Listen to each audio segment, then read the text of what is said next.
Nasubukan mo na bang makinig sa taong bukang bibig? Puro galit ang hatid, kung ano-ano lang ang kanyang pinapasa. Parang chismis sa kanto, wala namang saysay to pare. Dinadaan sa drama, puro salita pero sa gawa kulang halata na ang tama. Mga estudyante, spiritual ginagatasan araw-araw. Sa dulo wala ring natutunan kundi puro bawal. Kasinungaling yan yung lagi mong bahon, pati utak ng iba nilalason. Guro na hindi huwaran kundi hadlang, pangarap ng nag-aaral nawawala sa daan. Oh, lason na aral, puro panggagapang, walang kabuluhan, puro kalang kwentong walang laman. Oh, lason na aral, ginagamit sa benta.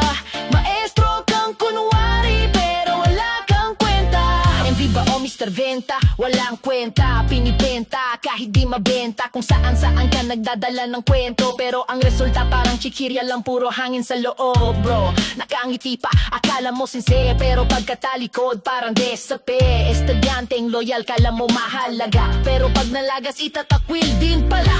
Ang daming rason, parang batang nagdadahilan, pag nahuli biglang walang kasalanan. Guru-guruan lang na magaling magpanggap, sa dulo lahat ng sinasabi mo'y walang tatak. Oh, lason na